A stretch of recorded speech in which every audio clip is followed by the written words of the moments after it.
Rain tapped softly against the cracked window pane of the tiny Brooklyn apartment. Evelyn Park sat at the edge of her bed, a crumpled hospital invoice trembling in her hands. $47,000. The number glared at her in bold black letters as if mocking her exhaustion, her helplessness, her smallness in a city that didn't care. Her fingers were cold. She hadn't eaten since the morning, only coffee, and that too had gone cold hours ago. The light from the neon sign outside flickered through, the blinds coloring the room in desperate blue. Noah's photo sat on her nightstand, smiling, 14, bright-eyed, with a heart too fragile to keep him alive much longer. Evelyn pressed her forehead against the bill. 47,000, she whispered. I can't even afford 47. She begged every friend, every client from her freelance sewing jobs. Her boss at the bridal shop had already fired her last week after she accidentally tore a designer gown. Her savings, $812, sat useless in her checking account. She had sold her mother's old necklace, the one piece of jewelry she had left, for the hospital's deposit. Her phone buzzed. At first, she ignored it, but it buzzed again, persistent, impatient. She reached for it, expecting another collection. Notice? It wasn't. Unknown number. We need a bride. Tomorrow. No questions asked. $45,000 cash. Evelyn blinked. She thought it was a scam. Who would text something like that? Her first instinct was to delete it, but the word bride pulled her attention. The irony stung. She'd spent 3 years altering wedding gowns for women who would never know her name, who could afford happiness by the yard. And now someone was offering to pay her for pretending to be one of them. Her stomach twisted. No questions asked, the text had said, but there were so many questions. She typed back, "Who is this?" A moment later, another message arrived. "You'll be compensated. $45,000, 1 day, confidential, location, Rosemont Hotel, 10 a.m. tomorrow." She set the phone down, staring at the wall. A flicker of hope, or was it madness? She stood up, pacing across the room. Outside, the city rumbled. Sirens cried somewhere in the distance. Her pulse echoed the sound. Then came the cough. Deep, dry, violent, from the small bedroom across the hall. Evelyn rushed in. Noah was sitting up, his face pale, wires snaking from his arm to the monitor beside his bed. The beeping sound filled the silence like a fragile heartbeat. "Hey, you're supposed to be asleep," she said softly, forcing a smile. Noah grinned weakly. "You were crying again, weren't you?" She turned away, wiping her cheeks quickly. "No, just tired." He reached out his thin hand and grabbed hers. "Don't worry about me, Evie, I'll be fine." Her throat tightened. She brushed his hair back and whispered, "Just give me one more day, okay? I'll figure something out." He nodded, trusting her completely. The kind of trust that breaks you when you can't keep your promises. Evelyn turned off the light and stood in the hallway for a long time, listening to the rhythm of his breathing. Her phone screen glowed faintly on the table. The message was still there, waiting. 45,000, she murmured. Her heart pounded. Maybe it was wrong, maybe it was dangerous, but if it meant Noah could live, what choice did she really have? She opened the message again and typed, fingers trembling. "I'll do it." A reply came instantly. "Good. Come to the Rosemont Hotel, Manhattan. 9 a.m. sharp. Wear white." Evelyn looked down at her hands, calloused, trembling, covered in thread scars from years of sewing other people's dreams. Tomorrow, for 1 day, she would wear white too. She folded the hospital bill and slipped it into her jacket pocket. Outside, the rain grew heavier, drowning the city in silver tears. She took one last look at her sleeping brother and whispered to herself, "Just one day. That's all I need." 2 years earlier, the world still looked kind to Evelyn Park. She was 24, a design student at Parsons, living on coffee and dreams. The days were long but filled with colour, rolls of fabric, sketches pinned to her wall, laughter echoing in shared dorm rooms. She used to believe that beauty, if crafted sincerely enough, could change lives. Then her mother died suddenly from a stroke. Overnight, reality swallowed everything. The scholarship barely covered tuition, and the hospital bills drained what was left. Evelyn packed her notebooks into a cardboard box and moved back to Brooklyn, taking her little brother Noah out of foster care. That day, she promised herself that he would never feel abandoned again. The sewing machine became her lifeline. She fixed hems, repaired zippers, altered wedding gowns for rich Manhattan brides who never met her eyes. It wasn't glamorous, but it kept Noah fed, kept the lights on. At night, she would whisper to herself that this was temporary, that one day she'd return to school. One day she'd design for her own name, not someone else's label. One afternoon, while working at a small bridal boutique in Midtown, Evelyn got an unusual request, a rush alteration for a private gala gown belonging to a Mrs. Margaret Cole, the wife of Robert Cole, founder of Cole Tech Industries. The name meant nothing to Evelyn then, but the woman who entered the boutique left a lasting mark. Mrs. Cole was elegant but fragile, her voice soft, her eyes gentle behind the veil of sickness. Evelyn worked quietly, pinning silk and lace as Mrs. Cole watched her hands move. "You sew like someone who's been broken and rebuilt," the woman said suddenly. Evelyn smiled shyly. "Maybe that's true." Mrs. Cole studied her. "What's your name?" "Evelyn Park." "Keep creating, Evelyn," Mrs. Cole whispered. "You have hands that turn fabric into feelings. Don't let the world make you small." The words stayed with her.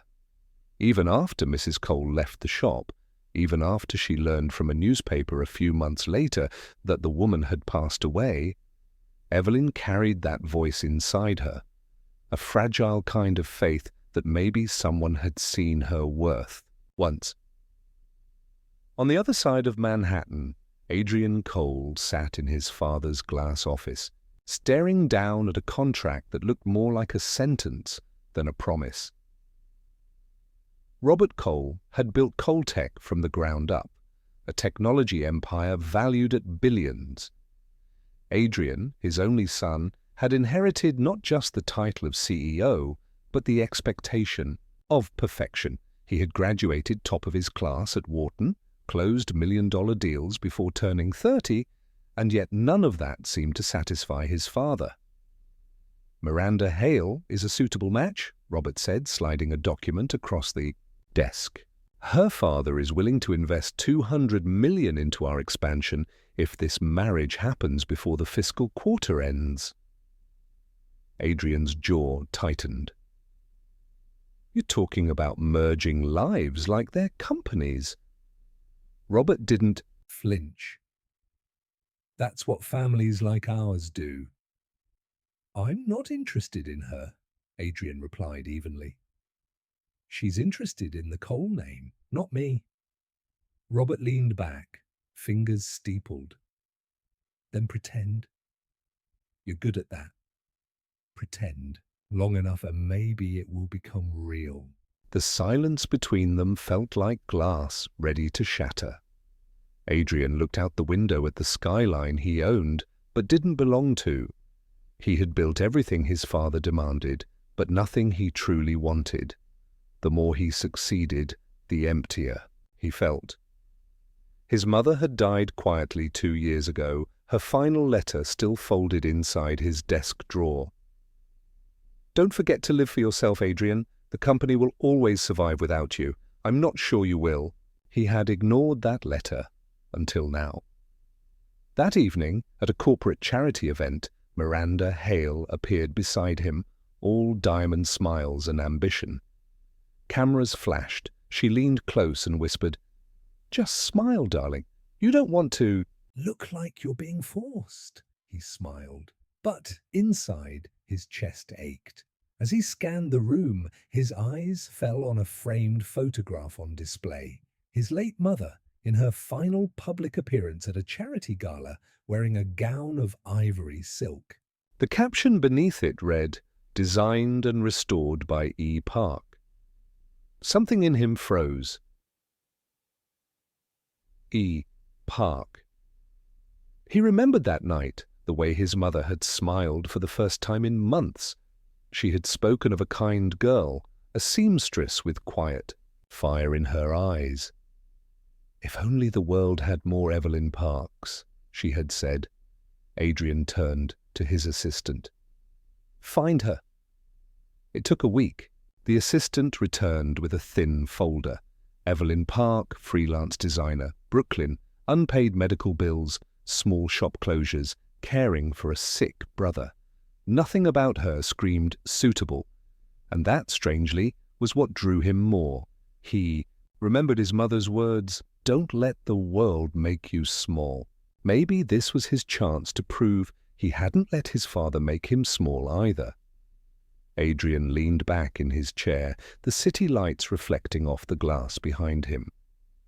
He thought of the merger, the wedding, the chains disguised as tradition. He thought of Evelyn Park, someone untainted by power, someone real. He smirked slightly, a plan forming like a quiet rebellion. If his father wanted a wedding, he would get one, just not the one he expected. That same night, Evelyn sat by the window, needle in hand, sewing beads onto a bridal veil under the weak light of a table lamp. Outside, the city hummed, a symphony of noise and loneliness. A gust of wind fluttered a loose piece of paper from the stack of bills beside her. It was a hospital notice, stamped "Final payment required." Her chest tightened. She looked at Noah's sleeping figure on the couch, his chest rising and falling under a thin blanket. "I'll find a way," she whispered. And somewhere across the city, Adrian Cole was whispering the same words, though for entirely different reasons. Two people, both trapped in promises they didn't make, about to collide in a world neither of them expected. The following morning, a black car pulled up in front of Evelyn's apartment just as dawn broke over Brooklyn. She hesitated by the doorway, clutching the single small bag she owned. The driver, a tall man in a dark suit, didn't meet her eyes. When he said, "Miss Park, we're expected at the Rosemont." The city blurred past her window as they crossed the bridge into Manhattan, steel and glass glinting under a grey sky. Evelyn felt like she was being ferried across some invisible line from the world she knew into one she didn't understand. When they arrived, the Rosemont Hotel rose before her like a palace. White marble pillars, crystal chandeliers, floors that gleamed like mirrors. A woman in a headset rushed to her side, clipboard in hand. "Miss Park, follow me, please. Hair and makeup are ready. You'll wear this." She handed Evelyn a garment bag, inside a gown of ivory silk, breathtaking and heavy with hand-sewn pearls. Evelyn blinked. "Wait, this is real?" The woman smiled thinly. "It's real enough for the cameras." She wanted to ask more, but time moved too fast. Within an hour, she stood before a mirror, transformed. The girl from Brooklyn was gone. In her place stood someone she didn't recognize, a bride of impossible grace, with trembling hands hidden beneath lace gloves. When she stepped into the small private chapel, the air was thick with perfume and tension. There were only a few people, 2 witnesses, a man with a camera, and the officiant in formal robes. The groom stood at the altar, tall and poised, his face unreadable. Evelyn's breath caught. Adrian Cole, She had seen his face before, on billboards, in magazines, in news reports about tech empires and wealth she couldn't imagine. Why me? She thought, but the ceremony had already begun. Do you, Adrian Cole, take this woman to be your lawfully wedded wife? I do, her heart stuttered. And do you, Evelyn Park, take this man? She hesitated, glancing around the room. Everyone was watching. The officiant cleared his throat. I do, she whispered. The officiant smiled faintly. By the power vested in me by the state of New York, I now pronounce you husband and wife. A pen was placed in her hand, a marriage license laid before her. She signed, assuming it was all for show. Then the witnesses left. The photographer packed up. The officiant shook hands with Adrian and disappeared through the side door. Silence fell. Evelyn turned toward Adrian. So, that's it? We're done? He didn't answer immediately. He stepped closer, his eyes cool and precise. Not quite. He handed her a small folder.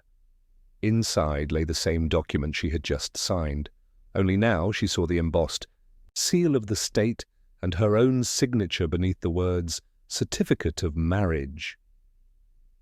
Her pulse spiked. This can't be real. It's very real, he said softly. Legally binding, she backed away.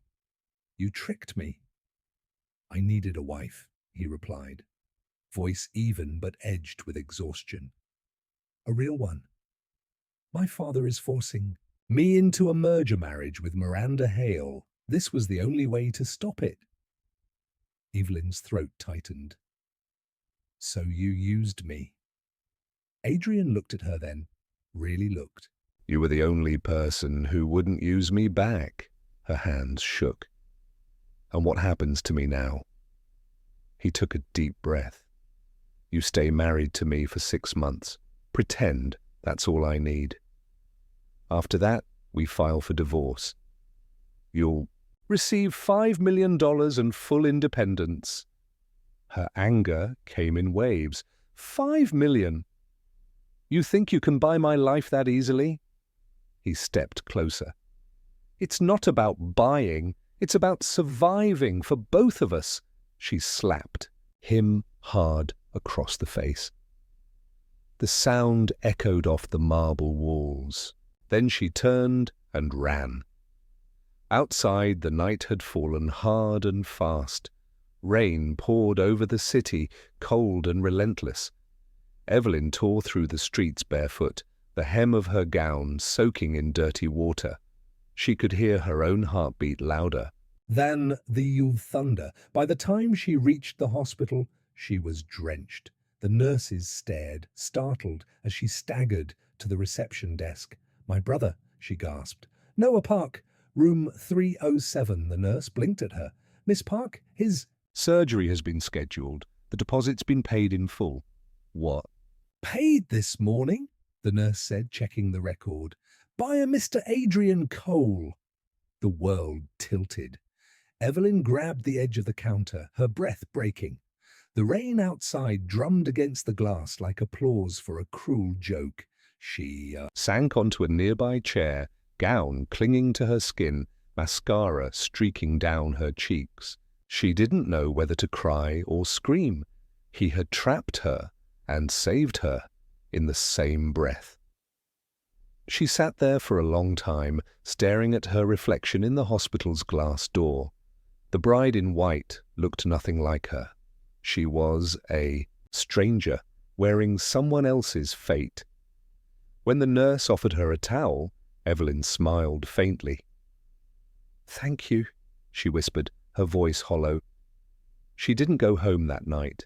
She sat by Noah's bedside until dawn, watching the monitor pulse like a fragile promise. And when the sun rose, she made her decision. Later that day, she walked into the Coltech headquarters, still in the same rain-soaked dress, still trembling. Security guards stared as she stepped into the private elevator. Adrian was in his office when she entered. He turned, surprised. "I read your offer," she said quietly. 6 months, fine, but this time you'll sign a contract too. He blinked. "You're agreeing?" "I'm agreeing to protect what's left of my dignity." Her voice was calm, but her eyes burned. "We'll set rules. You stay out of my room. You don't touch me. We play the part in public, and nothing more." Adrian nodded slowly. "Deal." "Good," she said, "because I'm not doing this for you. I'm doing it for Noah."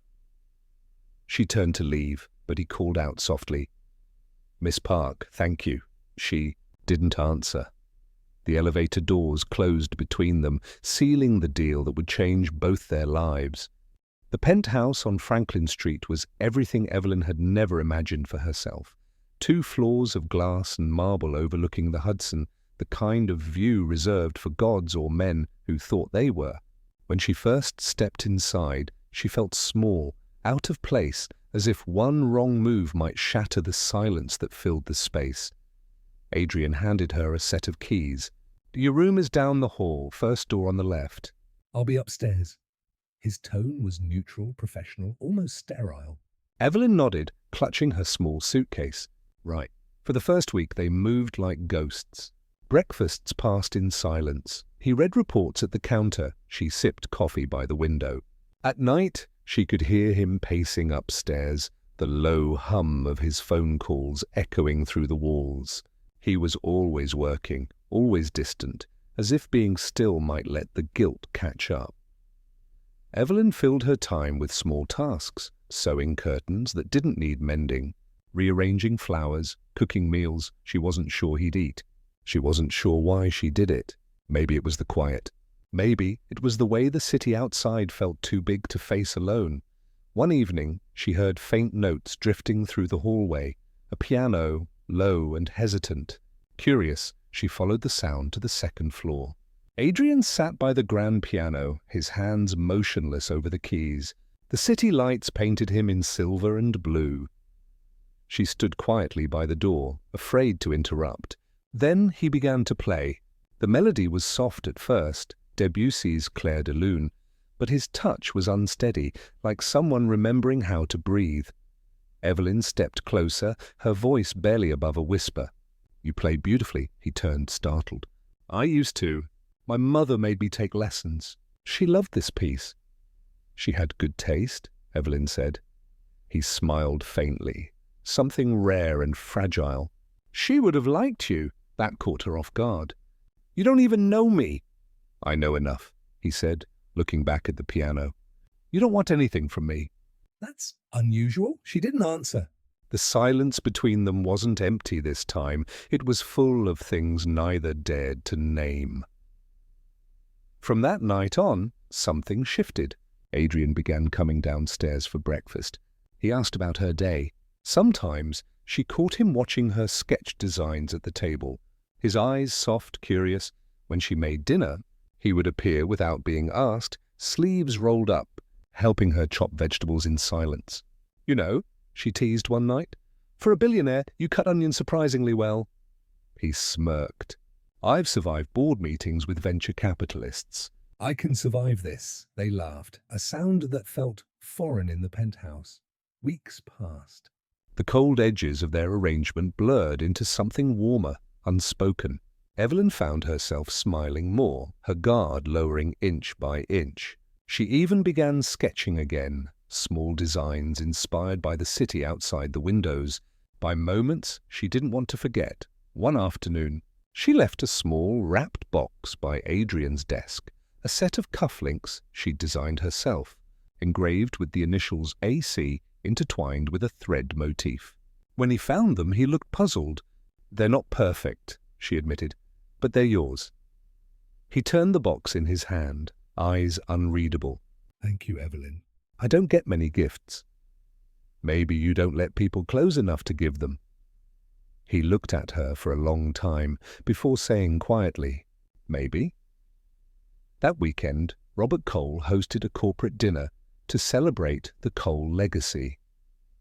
Evelyn didn't want to go. But as Adrian's wife, however temporary, she had no choice. He sent her a gown, sleek and black, nothing like the dresses she used to alter for others. When she stepped into the ballroom beside him, the room fell silent for a moment. Flashbulbs went off. Whispered voices followed. Who is she? The girl from Brooklyn? His charity case? Evelyn ignored them.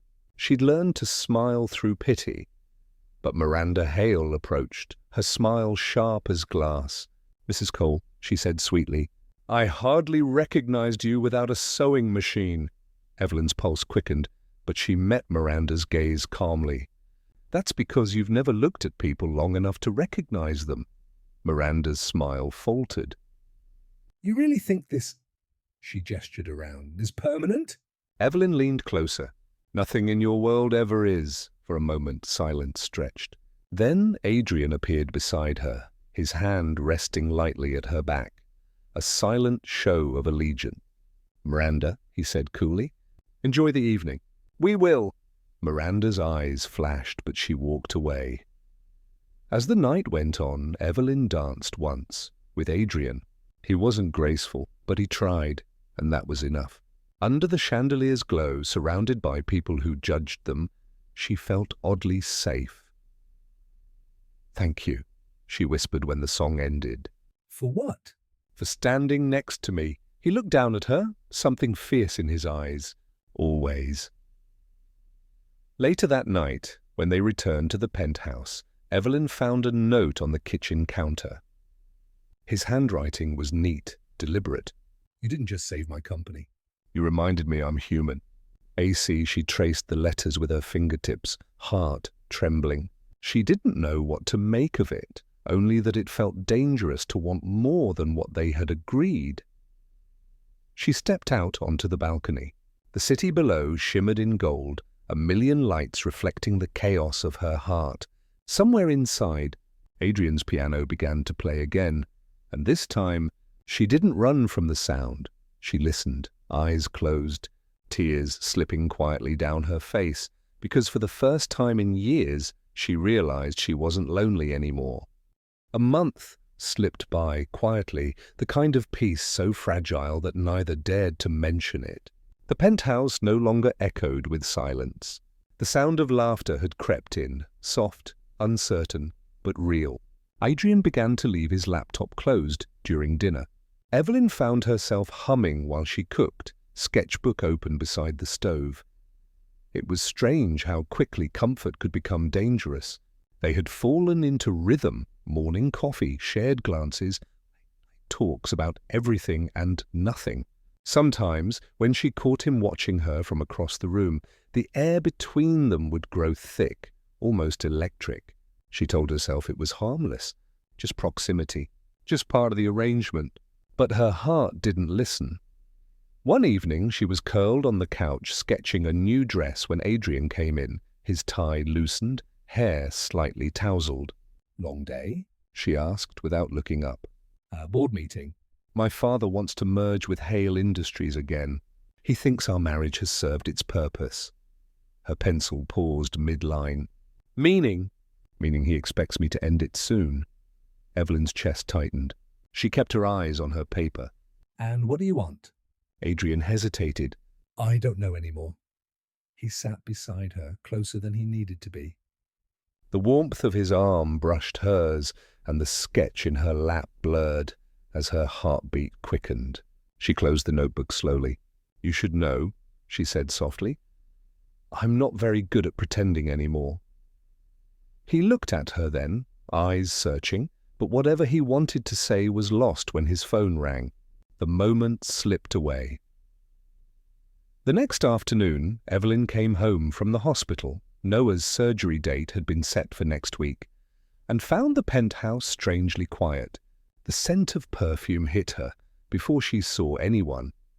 Miranda Hale stood by the window holding a glass of champagne, perfectly out of place and yet entirely at ease. What are you doing here? Evelyn demanded. Miranda turned, smiling like a cat that had already eaten its prey. Relax, darling. I came to see Adrian. But since you're here, she gestured lazily around the room, I must say you've done well for yourself. from sewing hems to penthouse halls. Quite an upgrade, Evelyn's jaw clenched. Get out, Miranda chuckled. You think this is real, don't you? This little fairy tale?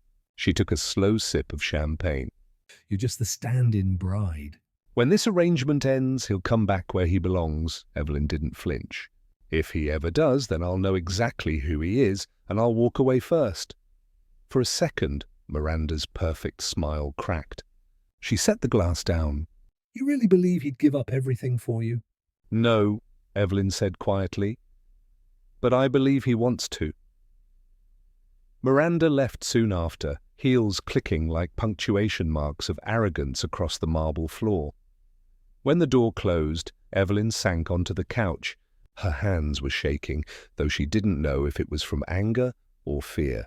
She looked around the vast apartment, the art, the glass, the emptiness, and realized how little of it was hers. She was still wearing someone else's dress. Living someone else's dream that night.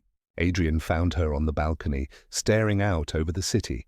The wind tugged at her hair. Her eyes glistened with unspoken thoughts. She came by, he said quietly. I know. I'm sorry, he began, but she cut him off. Don't be. She's right, he frowned. About what? That I don't belong here.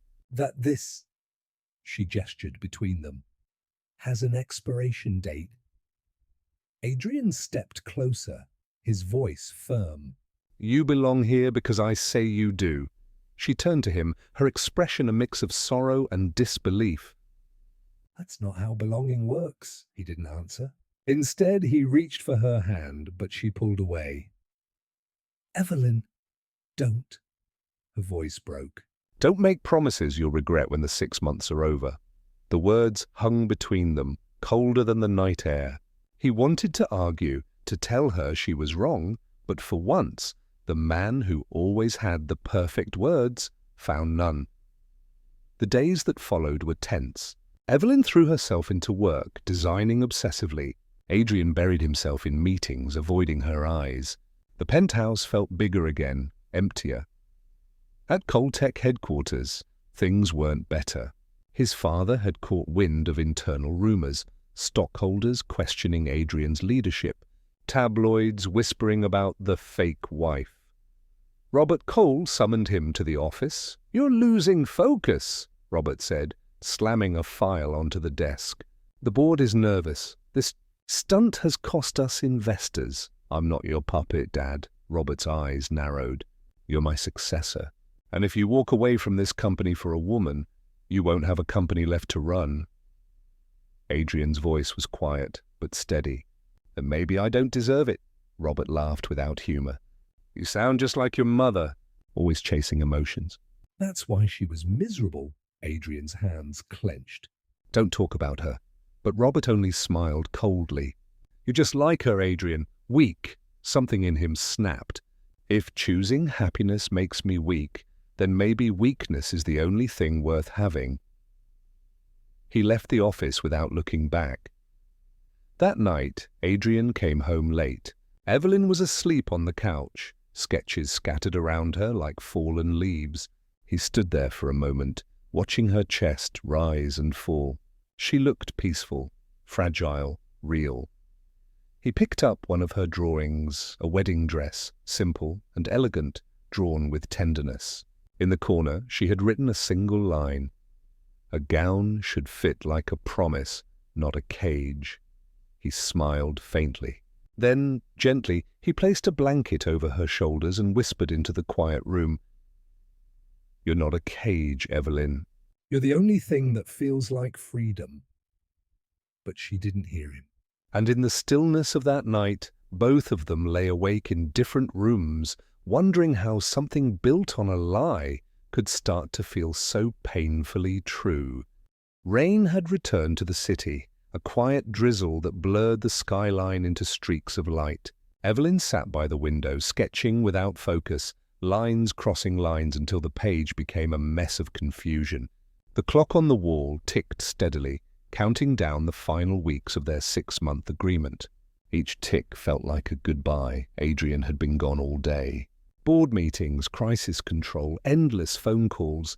The distance between them wasn't measured in miles, but in silence. When the elevator doors finally slid open, Evelyn didn't look up. "Long day?" she asked flatly. Adrian didn't answer. He stood by the doorway, rain dripping from his coat, eyes shadowed with exhaustion. Then quietly, he said, "We need to talk." She set her pencil down, careful, controlled. "About the contract?" "No," he said. "About everything else." He crossed the room slowly. The storm outside threw flashes of light across his face, half in darkness, half in something almost human. "I've spent the last month pretending I could keep this simple," he began, "that it was just a deal." "But every time I see you," his voice faltered, "I forget where the contract ends and I begin." Evelyn's breath caught. Don't what?" "Don't make this harder than it already is." He shook his head. "I'm not trying to make it hard." "I'm trying to make it honest." She stood, the sketchbook falling from her lap. "You don't get to do that, Adrian. You don't get to change the rules when it suits you." He stepped closer. "Then tell me you feel nothing and I'll stop." She opened her mouth, but no words came. The truth sat heavy in her chest. "I can't," she whispered. He exhaled, a sound halfway between relief and pain. "Then don't walk away." The phone rang. The sharp sound cut through the air like a blade. Evelyn jumped, reaching for it instinctively. The hospital's number flashed on the screen. Her hands shook as she pressed answer. "This is Evelyn Park." "Miss Park," said the nurse on the line, voice bright with restrained excitement. "Your brother's surgery was a success." "Noah's stable." "The doctor says he'll make a full recovery." Evelyn froze. For a heartbeat, she couldn't breathe. Then the world rushed back all at once. Tears, laughter, disbelief. "Thank you," she managed to choke out. "Thank you so much." When she hung up, her vision blurred. She turned toward Adrian, the words tumbling out between sobs. "He made it." "Noah's okay." Adrian crossed the space between them in 2 strides and pulled her into his arms. For once, she didn't fight it. She clung to him the way drowning people cling to air. Neither spoke. The rain pounded harder against the glass, but inside, time held still. When she finally pulled back, her face streaked with tears, Adrian brushed them away with his thumb. "He's alive?" he said softly. She nodded, smiling through the sobs. "Because of you," he shook his head. "No, because of you. You fought for him." "You'd have found a way even without me," she laughed weakly. "Maybe. But you didn't give me the chance to fail." He looked at her then, really looked. The woman who had entered his life by accident now stood before him as the only thing that made sense. "I never told you why I chose you," he said quietly. Evelyn frowned. "You needed a stranger." "I needed someone real," he corrected. "Someone who reminded me what that looked like. When I saw your name in my mother's file, I remembered how she smiled that night in your dress. She said you were kind." "That you made her feel human again." I hadn't seen her smile like that in years. Evelyn's eyes softened. "You chose me because of her." "At first," he admitted. "But somewhere along the way, it stopped being about her." "It stopped being about my father." "Or the company. Then what is it about now?" He hesitated, the air trembling between them. "It's about you." For the first time, Evelyn didn't look away. She saw him not as the billionaire, not as the man who had trapped her, but as someone just as lost as she was. "All this time," she said, "I thought you were saving your company. But maybe you were just trying to save yourself." "Maybe we both were," he replied. They stood there, silent, breathing the same air, the world beyond the glass washed clean by rain. When he reached for her hand, she didn't resist. His fingers were warm against hers, grounding, real. "I don't want this to end in 6 months," he said. "I don't want it to end at all." Evelyn smiled through her tears. "And maybe it doesn't have to." Later that night, she sat beside Noah's hospital bed, his small hand curled around hers, monitors humming softly. Adrian stood in the doorway watching the two of them. He had seen countless boardrooms, endless negotiations, but nothing had ever looked as powerful as this small, fragile scene. When Noah opened his eyes, the first thing he whispered was, "Is that him? The man who helped us?" Evelyn nodded, smiling. "That's him," Noah managed to grin. "You should keep him," she laughed, shaking her head. "I'll try." Adrian's heart twisted at the sound. He stepped closer, kneeling beside the bed. "You're a brave kid, Noah." Noah shrugged, a hint of mischief in his tired voice. "Guess it runs in the family." Evelyn's gaze met Adrian's over the hospital bed. Something wordless passed between them, something that didn't need contracts or promises. They had begun this as strangers, bound by desperation. But here, in the sterile glow of a hospital room, surrounded by the hum of life renewed, they understood. Desperation had turned into devotion. When they left the hospital, dawn was breaking. The rain had stopped, and the city glistened as if reborn. Evelyn slipped her hand into Adrian's, tentative but certain. He looked at her and said, almost to himself, "You saved me." She smiled faintly. "No, we saved each other." And for the first time since they'd met, both knew those words were true. The world didn't collapse the next day. It simply changed. The headlines came first. Colitech CEO threatens to step down. By noon, the story had spread across every business network. The board panicked, investors called, and Robert Cole demanded a private meeting. Adrian walked into the Coltech tower for what he knew would be the last time. The elevator ride felt endless, the metallic hum matching the slow rhythm of his heartbeat. When he entered his father's office, the older man was already pacing. "What is this nonsense?" Robert snapped. "Resignation? "After everything I built?" It's time," Adrian said simply. "I can't live this life on your terms anymore." Robert's eyes narrowed. "This is about her, isn't it?" "It's about me," Adrian replied, calm but firm. "For once, I'm choosing who I want to be." His father laughed bitterly. "You're throwing away billions for a girl who used to sew wedding dresses for pocket change?" Adrian met his gaze without flinching. "You always taught me that everything has a price." "I just decided love isn't for sale." Robert stopped pacing. For the first time, something like uncertainty crossed his face. "You sound just like your mother," he muttered. "I hope so," Adrian said quietly. She was the only one who knew what happiness meant. Silence filled the room. For years, power had been the only language they spoke, but now words felt useless. When Adrian left the office, he didn't look back. That evening, he returned home to the penthouse, no longer as a CEO, but as a man finally free. Evelyn was waiting, a small box in her hands. He smiled faintly.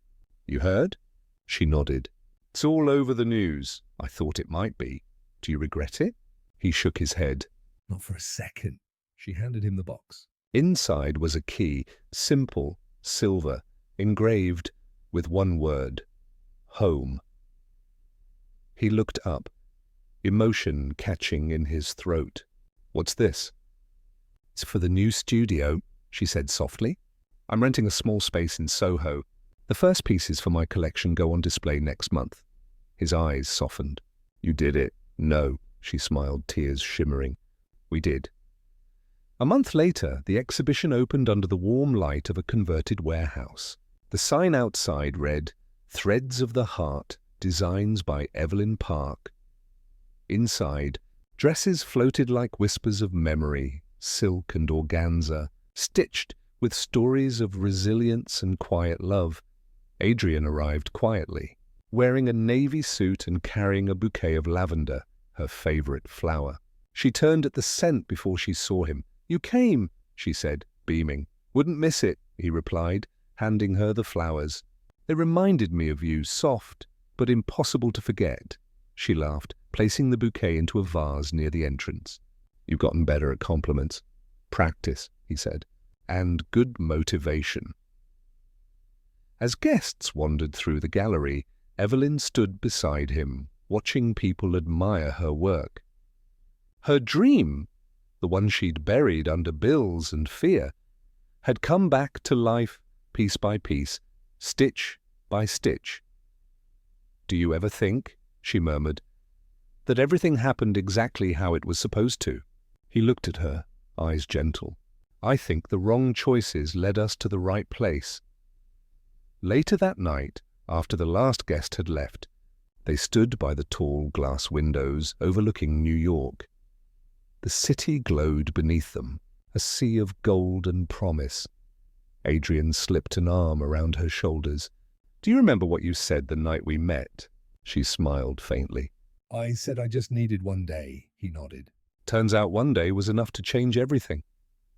Evelyn rested her head against his chest, listening to his heartbeat, the sound steady and sure, like the life they were finally building. He took her hand and turned it over, tracing the faint scars left from years of sewing. "You built beauty out of pain," he said. "You always have." "And you," she whispered. "Learn to stop hiding behind power." Their laughter mingled softly with the hum of the city below. Outside, snow began to fall, light, hesitant, like confetti drifting from heaven. Evelyn looked up, smiling. "It's snowing," she whispered. Adrian tilted his head, watching the flakes gather on her hair. "First snow of the season." Must mean something. She turned toward him, eyes shining. "Maybe it means we've finally got our new beginning." He leaned down, pressing a gentle kiss to her forehead. "Our real beginning," he murmured. For a long moment, they stood there, two souls who had wandered through lies, deals and heartbreak, now wrapped in something real, something fragile but true. As the lights dimmed behind them, Evelyn reached into her coat pocket and pulled out the folded hospital bill, the same one that had once broken her. She unfolded it slowly, then tore it in half, the pieces scattering like ghosts of the past. Adrian watched quietly, smiling. "Goodbye, 47,000, she grinned. "Hello forever." And beneath the endless city sky, they stayed like that, no longer the fake bride and the reluctant groom, but two people who had finally found the courage to love without pretending. The music of the city swelled outside, a heartbeat echoing through the glass, and Evelyn whispered the words that had started it all. "Just one day." Adrian tightened his hold on her and answered, "And every day after."